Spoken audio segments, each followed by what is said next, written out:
Welcome to today's training. We have Dr. Christine Yuknis from Gallaudet University presenting on preventing and managing challenging behaviors. I noticed that in your handout it was a little dark and you don't have the title, so if you want to copy that down so you have it for always. And we're very happy to have Dr. Yuknis here. Thank you. Well, good morning, everybody. Sorry, a little nervous. Video cameras always do that to me.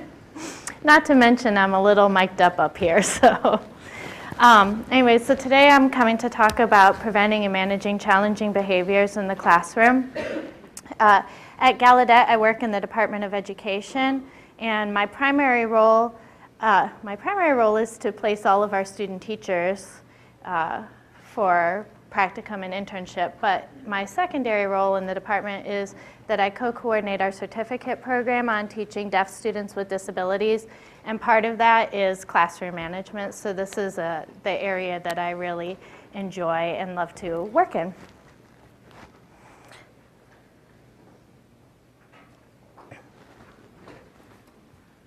So first today, I thought I'd share the agenda. We'll start off the morning with talking about basics of behavior management. That's going to include some of the legal, foundational types of things. I love policy kinds of stuff, so this part really gets me excited. I know it doesn't really get anybody else excited. It's probably a good thing I'm doing it in the morning and not right after lunch, but that's sort of where we'll start. Then we'll talk about how we identify problem behaviors and go through some data collection and how we make decisions. And then in the afternoon, we'll start talking about how we plan for behavior using school-wide models, classroom models, and then individualized models. So since it is morning, I have a little bit of a warm-up for you to get you started thinking about behavior and behavior management. So I'm not sure if you have one packet or two packets. I know you have the PowerPoint. Is there something else you got? The colored sheets, maybe? This one, thank you. This one. And it looks like it came out a little bit dark too, but go ahead on there, and in the middle column, go ahead and think about some of these concepts and fill out what you can. Go ahead and chat with the people at your table about what your answers are or what you think that everything means. Take a couple minutes for that. Excellent. It's nice to see everybody's awake this morning. Hopefully we'll be that way after lunch too. I might have to pull out a dance. Could be ugly. So anyways, what we'll do today is we will actually go through each of these concepts and more. But this was just to sort of get you started in thinking about behavior and sort of bringing back any ideas that you've learned, or maybe people refresh your memory on what something meant. And if you don't know it, that's fine too.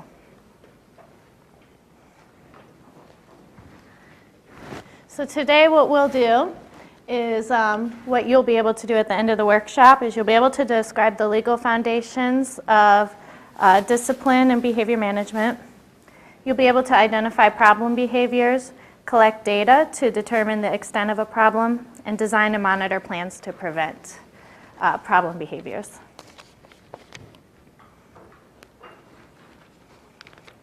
So the basics of behavior. First, it's important to consider what sort of things influence behavior. So some of the things that we have are biological explanations. So you may have some chemical imbalances. You'll have some genetic influences on behavior. Maybe allergies. There's some research that maybe children or people respond to particular kinds of food or different things in the air. And nutrition or malnutrition can also influence behavior. We also have some developmental explanations for what influences behavior. So Piaget has the stage theory, and he posits that as students move through certain stages, they'll behave in certain ways. The language learning window, I think many people are familiar with that, especially in deaf education, that language learning will occur up until a certain age, or it's easier up until a certain age, and then it becomes harder after a certain time. And then Freud's psychoanalytic theory, so things that happen to us in our past influence what happens to us today. And then we also have environmental explanations. This is sort of where we're going to spend most of today, is in the environmental explanations. So when we're talking about behaviorism, we're thinking about Pavlov and Skinner, kind of training people to respond in a certain way. In constructivism, we're sort of thinking about how we co-construct activities or ideas together, and that can influence our behavior. And then in Gestalt psychology, there's this idea that the sum is greater than its parts, and it's often used to basically kind of take behavior and then break it down into its elements to figure out what's going on.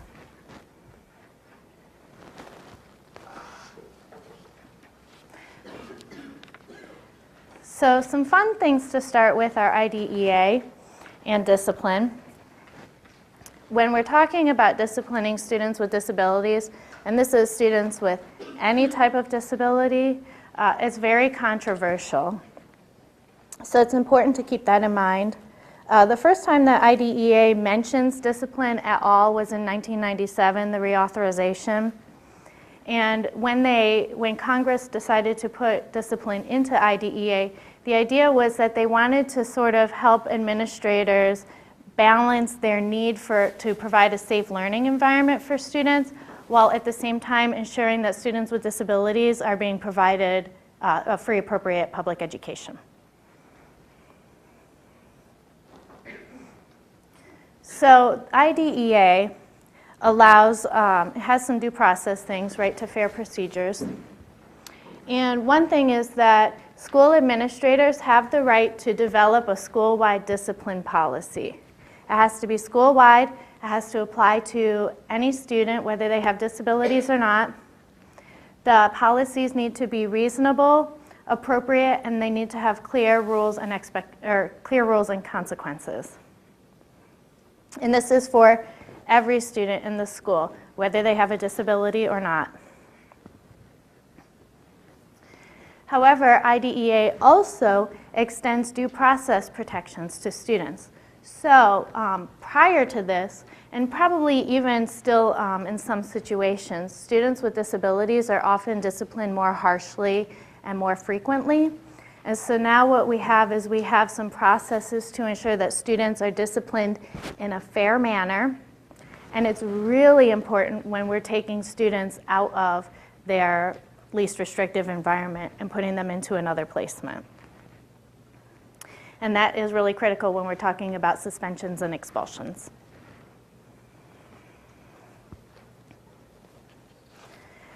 The next part of the due process is Congress wants to make sure that discipline practices are non-discriminatory, so that discipline practices that are used with children with disabilities are also used with children who don't have disabilities, that we're applying these ideas fairly. Again, we don't want discipline practices that are more harsh. A really important concept is we need to make sure that if we are suspending or expelling a student or changing their placement in some other way due to the behavior, that it's not related to their disability. So that's when we're talking about a manifestation, that the behavior is not a manifestation of their disability.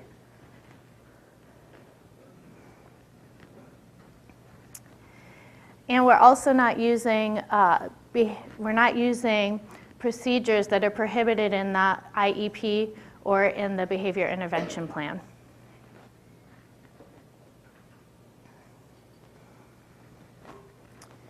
So IDEA requires, if a student has a history of problem behaviors, or if the behaviors can be anticipated, the IEP must address that. Doesn't matter what the disability label is, doesn't matter what the category is. if you have seen the pattern of behaviors or you can predict that there might be a pattern of behaviors, the IEP must address it.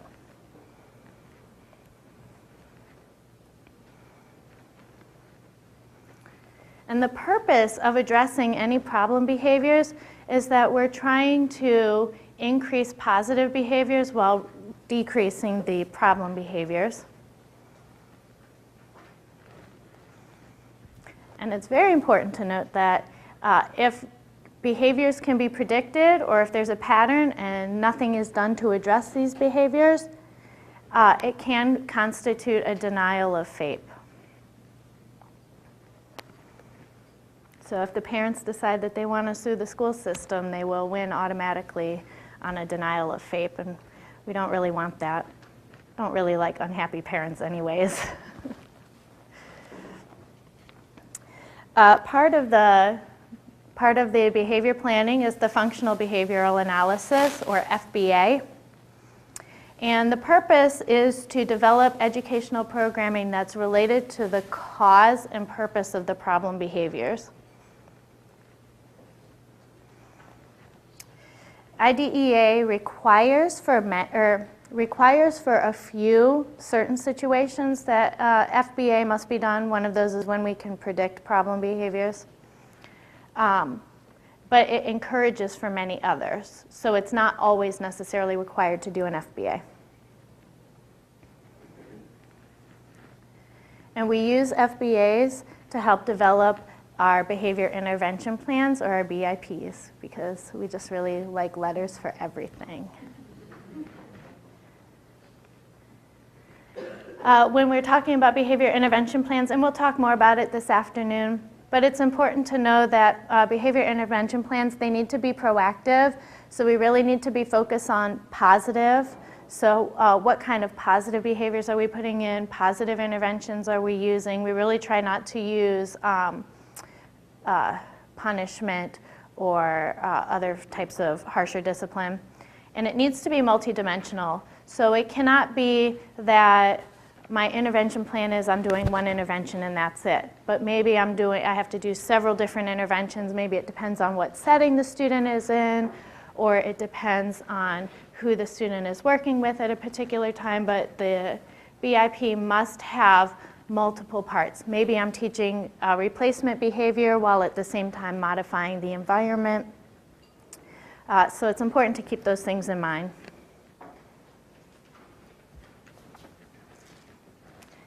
Okay.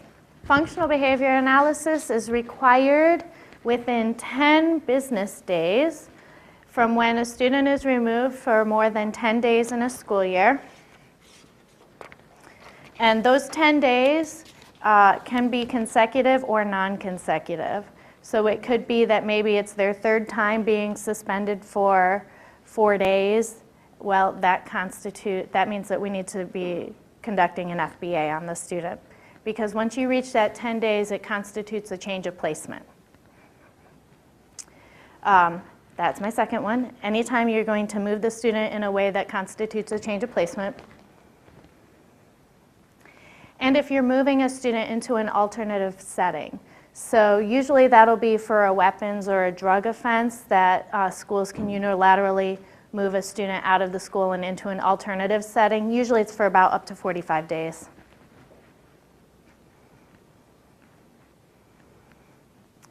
FBAs are also required when you're doing a manifestation determination to determine whether behaviors are related to a child's disability.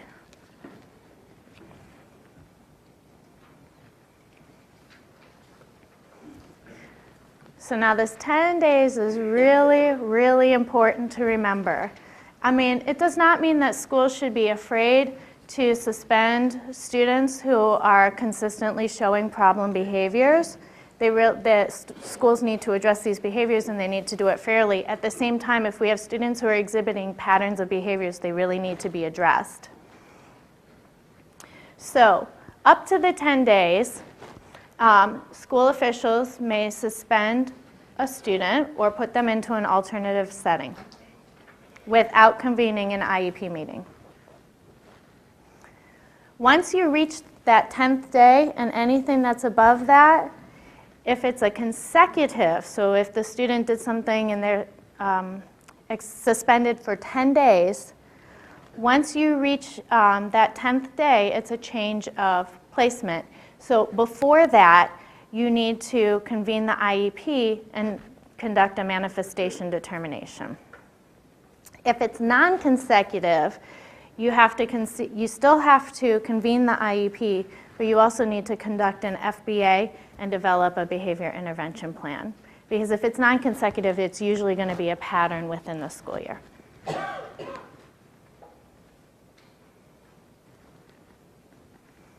And as with every rule, there's an exception. And so the exception here is that a student may be excluded for up to 45 days for particular offenses. Usually it's weapons, drugs, or inflicting bodily harm on themselves or another person. That's automatic removal.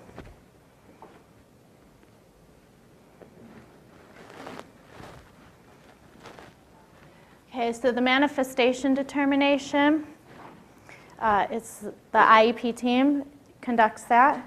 Cannot be just one person.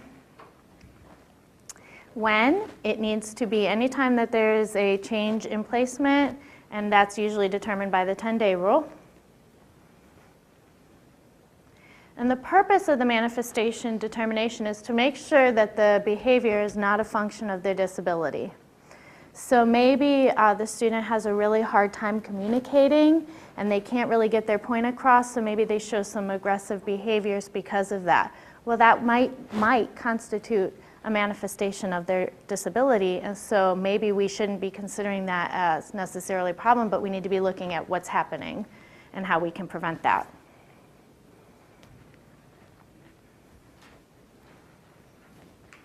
The manifestation determination also looks at the actual IEP itself and says, okay, is this IEP appropriate for this student? Yes or no, and if it's not, then we need to do something about it. And if it is not an appropriate IEP, or if it is an appropriate IEP, has it been followed to the extent that it's supposed to be? And so some of these are really important questions because it determines what the school then can or cannot do regarding the child and their suspension or placement.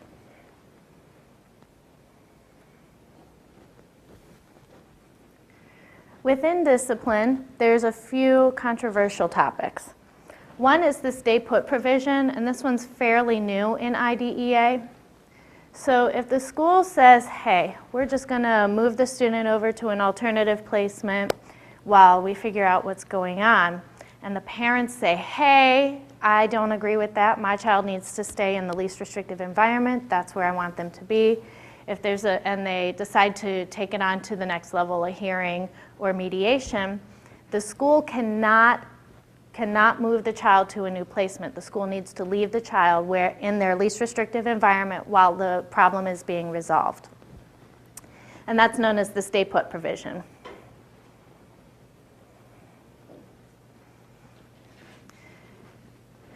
Timeout. You may have heard a bit about timeout and seclusion lately because I believe that Congress or the Department of Education was discussing what they were going to do with it. The Council on Exceptional Children has their position statements available on timeout and seclusion. Timeout should be considered a controlled procedure. So we have procedures that are allowed and they can be used for interventions. You have controlled procedures, and then you also have prohibited procedures. A controlled procedure means that it sort of needs to be used with caution. And timeout is one of those, and it needs to be part of the student's behavior intervention plan and really needs to be used appropriately and not overused. So anytime we're excluding children from education, we're really changing their placement.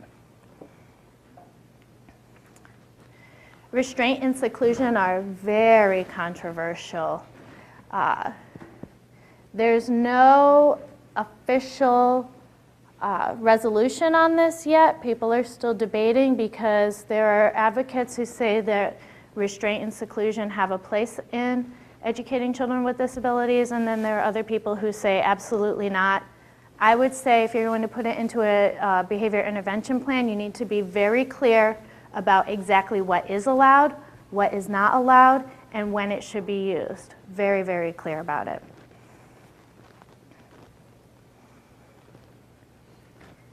And corporal punishment, yes. What's the difference between timeout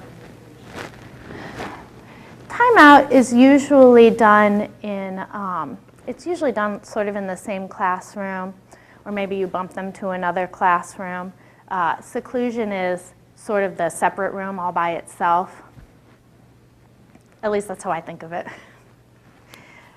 Either way, they're not permitted to interact with peers in their classroom.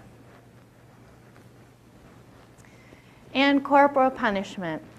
Believe it or not, there are still states that allow corporal punishment. I don't believe Illinois is one of them, but my aunt actually lives in Mississippi, which is a state that allows corporal punishment, and she was just telling me stories about it a couple weeks ago. It's illegal in most states, so if it's illegal here, then you cannot ever put it into a behavior intervention plan. But it's worth mentioning that there are states that do allow corporal punishment, and even if the state allows corporal punishment, it may still be a violation of Section 504 and IDEA. So I just wouldn't ever put it into an IEP.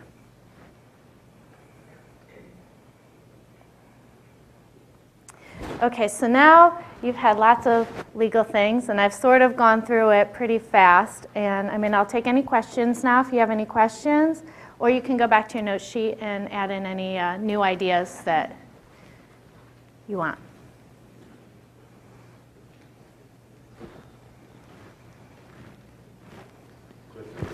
Oh.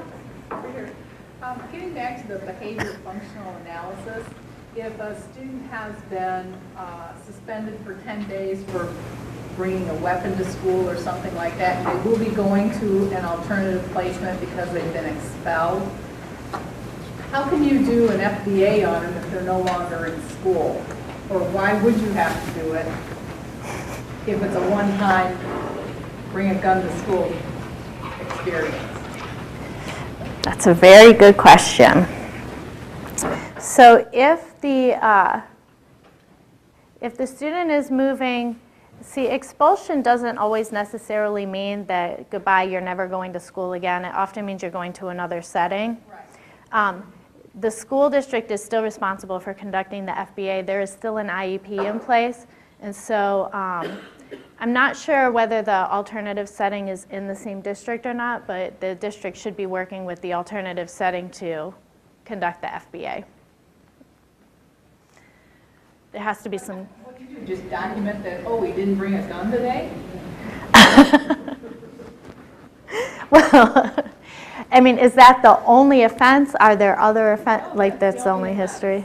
I see a hand waving back here. I'm just going to comment, because this has happened a few times in our district, and really, it's like, it doesn't go with everything we learn about functional behavioral presence, because it is an isolated thing. And so this unfunctional is to see what is it that this consistent behavior is, what the function of it is. So there isn't necessarily one. I mean, and so it's almost like we've just been kind of led along through that process just because it has to be done. And you're kind of speculating on what you think the purpose of that, or again, the function of that was. And the bigger thing then becomes, is it a manifest of their disability? And that becomes the bigger question in those kind of incidents. But you've usually already had the manifestation determination meeting because it's been 10 days from the suspension from getting suspended for having a gun. So, I mean, like when it's happened with me, the student could just tell me why he brought it. So it's like, why do I have to do a full FBA to... Well, I think that just becomes legal matter. I mean, again, it doesn't really, the flow doesn't seem right. I know. Okay. So that, I mean, it's a very good point and a very good question. When we're talking about some of the legal things that we have to do,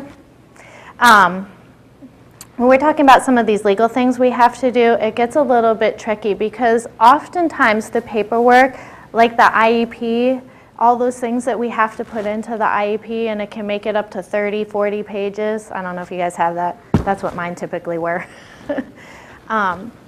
The IEPs are so long. A lot of that is because we're talking about due process and making sure that we cross our T's and dot our I's, because if you go to a hearing, the first thing that the judge will look at is they're going to look at the process. And if the school system didn't follow the process, you automatically lose the case.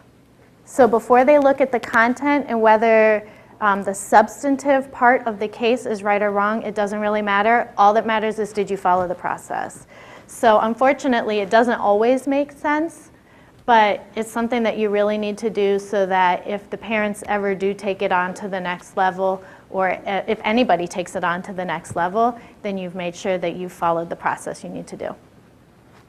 Because you really want a case judged on the merits of the case, on the substantive part of it. You don't really want it to come down to, oh, you didn't sign that paper, or you didn't do this one little thing, and that's the reason that you're losing. Now, another question. I'm just going to say, so sometimes the students are in school or online, and what they do outside of school is really bad. So I think sometimes the FDA can show that behaviors can hurt. For one thing I saw in graduate school, the kid might maintain his behavior perfectly in school and outside of running the streets and gangs.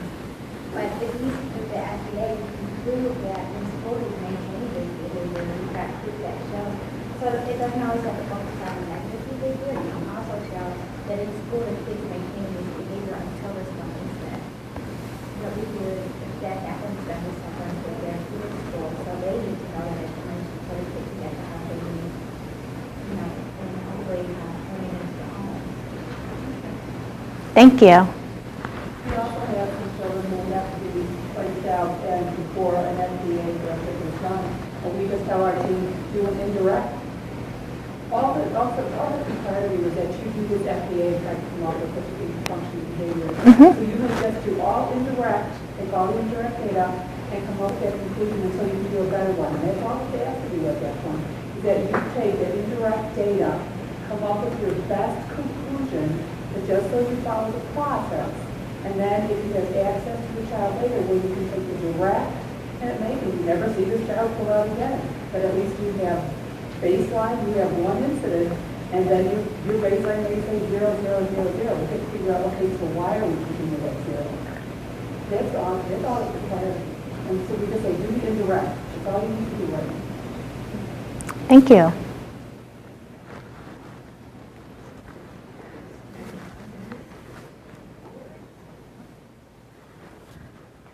Okay, so that was the legal portion of our morning. Now we'll talk a little bit about identifying problem behaviors.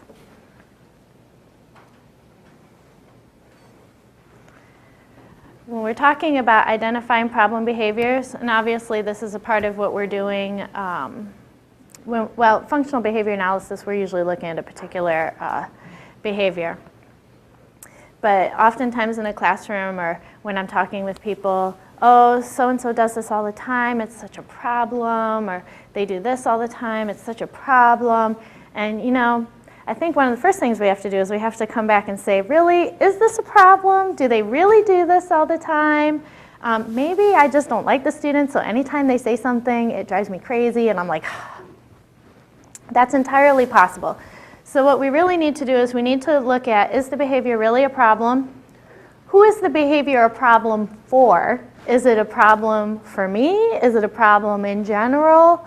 Or is it a problem for the student, for their peers? Who is this really a problem for? And why is it a problem? Is it socially unacceptable? Is it just my pet peeve? I mean, if it's just my pet peeve, maybe I need to find a way to deal with it myself.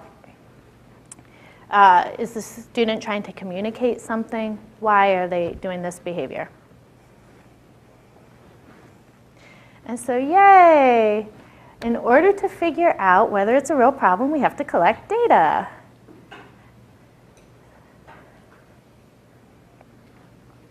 So you see I have here a little picture of Shayna. And Shayna is always out of her seat, or so you think. But how do we know for sure? And so we're going to go through some techniques for collecting data today to help us figure out whether Shayna being out of her seat really is a problem.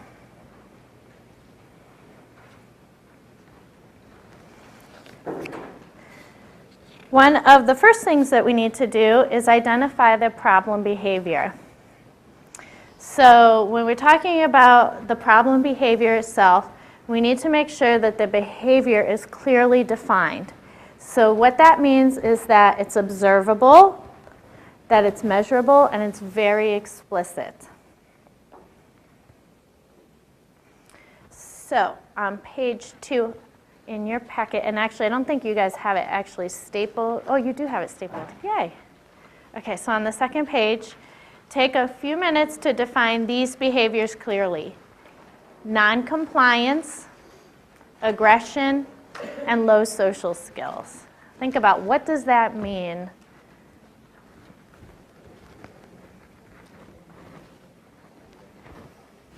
So I'd like to hear from a couple of people. What did you put down non-compliance? So if somebody says they're non-compliant, what exactly does that mean?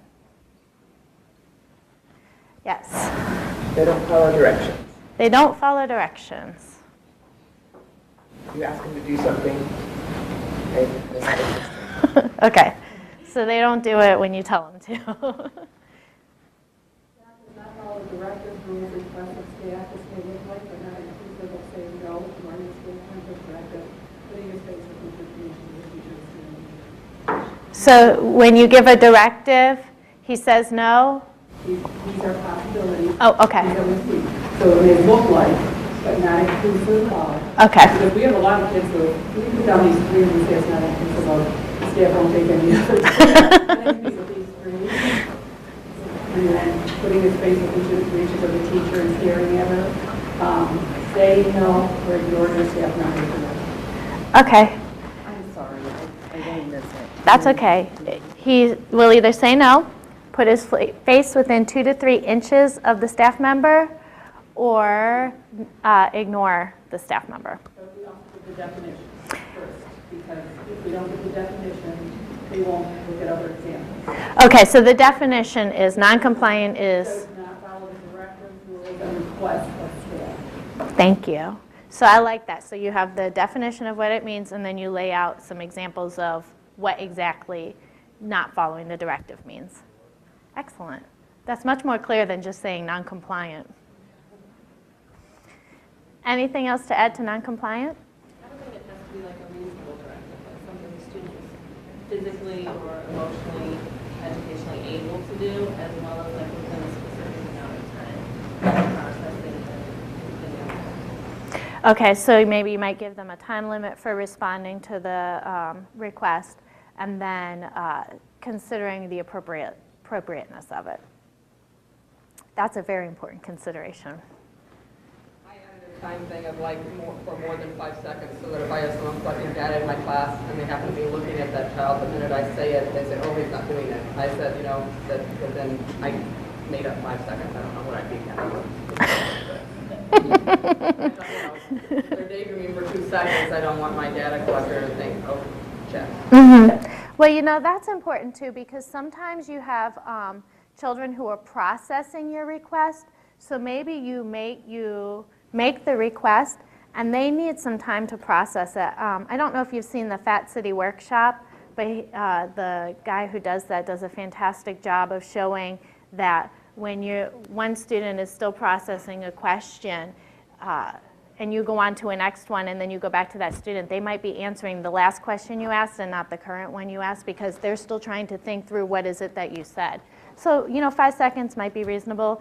It feels like an eternity when you're standing there waiting for them, but right, you have to give some sort of a time limit. Aggression. They're so aggressive. What does that mean?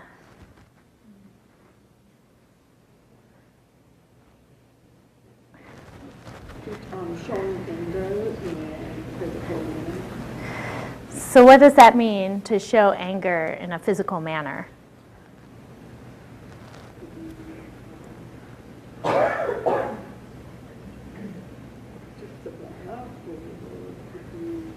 Just blowing up, or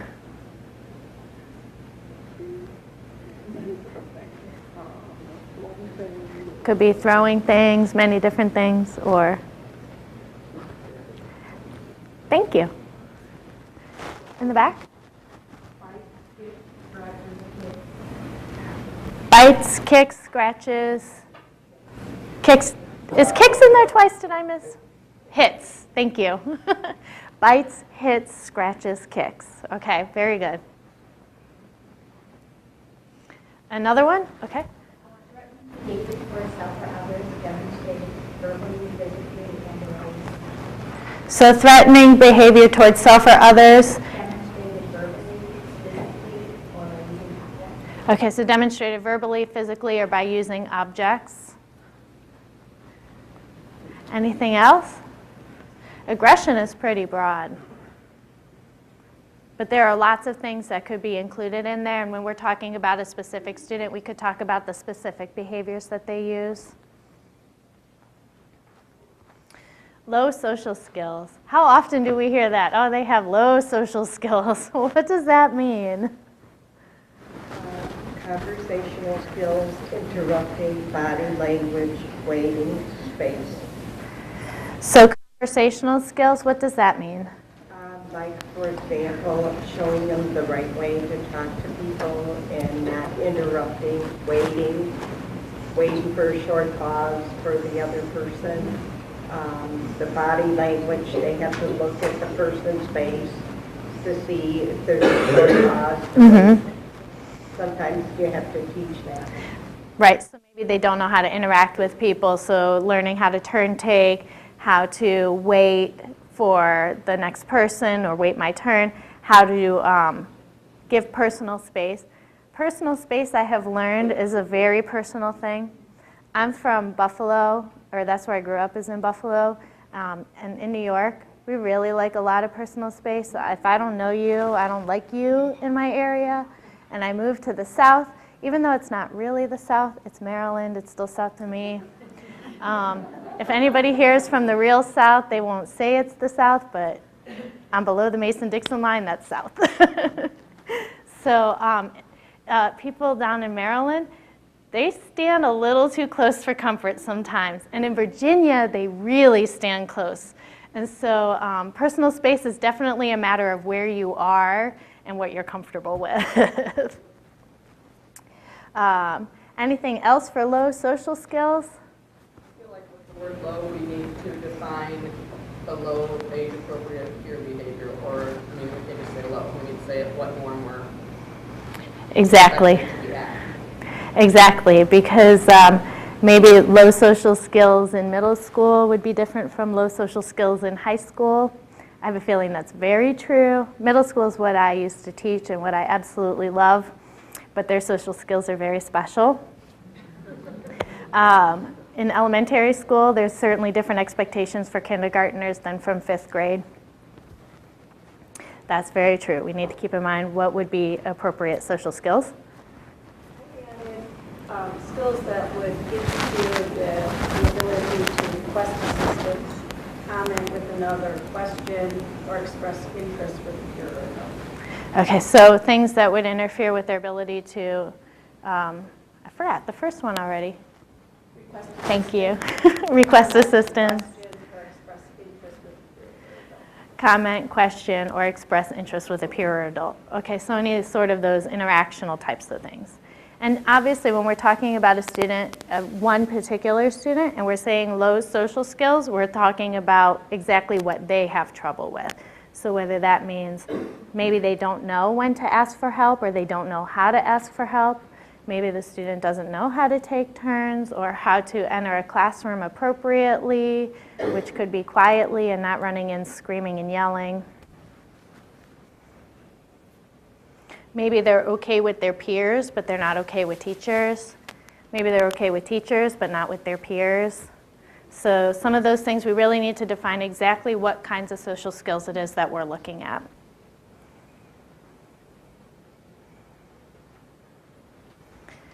So now that we've talked about exactly what the behaviors are, The next thing we have to look at is why are these behaviors inappropriate? Is it a behavior that interferes with the safety of the child or with other people? Does it interfere with the children or with the student or other students' ability to access education? Does it limit the student's participation in the community or society? I mean, we need social skills when we go out. I need to know that when I go to a store, I have to know how to wait in line and wait for my turn, and how do I interact with the person at the checkout. Those are very important skills, and if I can't do that, that is going to limit how I can function in the community. So we need to think about some of those things, and just because it drives me crazy is not really a good enough justification for calling it a problem behavior. Because one thing that absolutely drives me bonkers, and I really had to mitigate it in my classroom, was my kids like to get up and sharpen their pencil at any time. And it really didn't matter what was going on in the classroom, if I was speaking or not speaking, they had to get up and go sharpen the pencil, and it drives me crazy. So that was something that I couldn't put on the students as it was their problem. I just found ways to work around it. So, all right, so let's talk about our non-compliance, our aggression, and low social skills, and why those are inappropriate. So I'll give you a minute to think about it.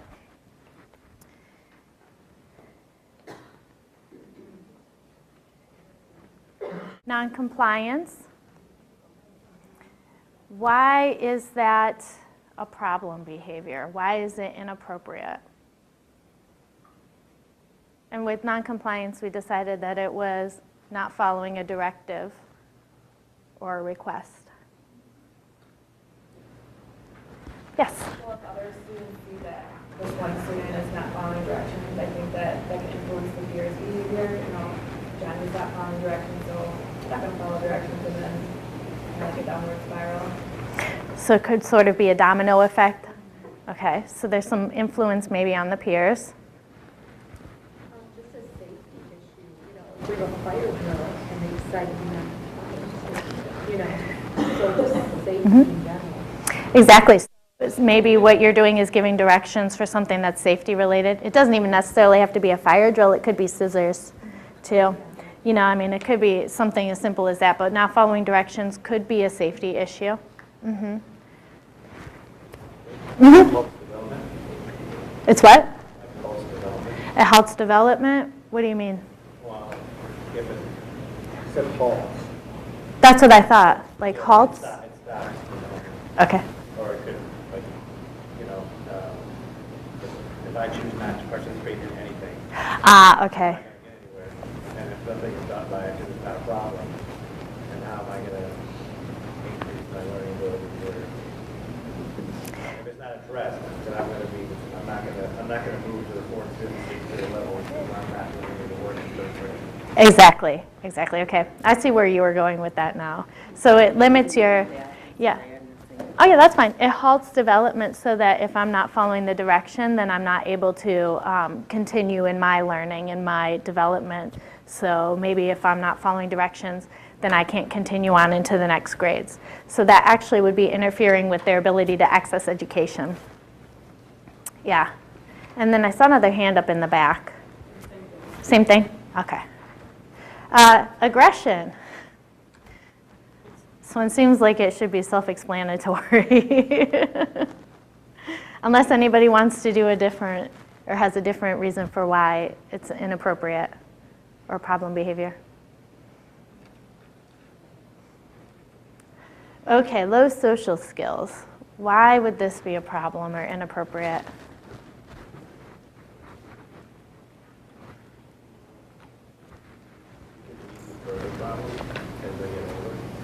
So it could impact their participation in the community and society as they get older if they don't have the social skills? If you're not correcting a social skill when they're young, then they can have some, as they get older, and become adults, where they're not in a school setting, where it could be fixed, then they could develop into a way more dangerous form of social behavior or antisocial behavior.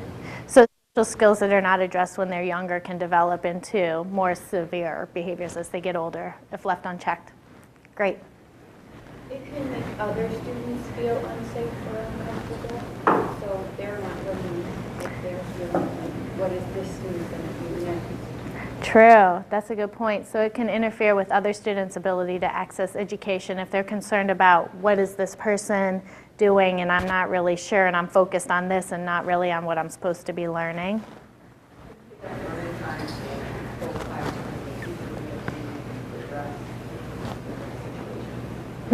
So it can take up some class time and then both the child and their peers are losing out on learning time. Saw a couple more hands up. It can isolate the student at that time too.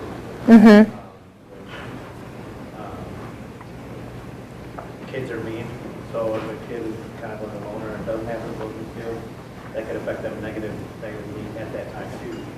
Because the other kids, it isolates them, and the other kids could make it harder for that child to learn. That's a very good point. So isolation would be another example. I used to work with adults with developmental disabilities in a respite program, and I was also a job coach.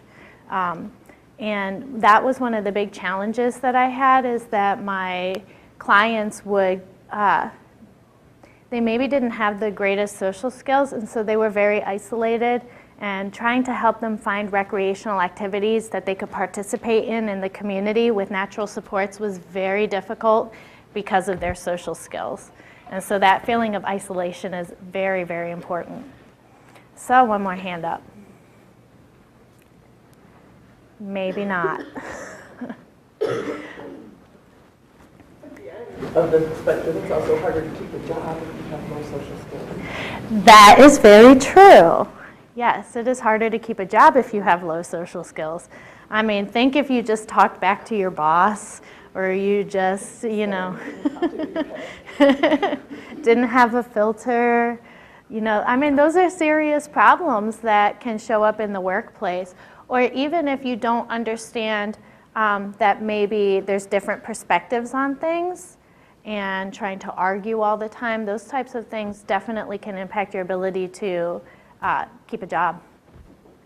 Have you come across like student with low social skills who might be an exceptional student, like maybe even a genius, who just kind of internalizes everything? Like maybe I hear like Bill Gates was kind of a geek when he was and, you know, does that come into play with? Actually, it does. Sort of the gifted children, they're not really. It's sort of interesting because they're under special education, but they're not really under IDEA, so we don't talk about them a whole lot. But yes, our gifted children often, they really do struggle with the social skills. So they may feel like they're so far ahead of where their peers are and they don't really know how to interact with them. That's actually a very significant problem.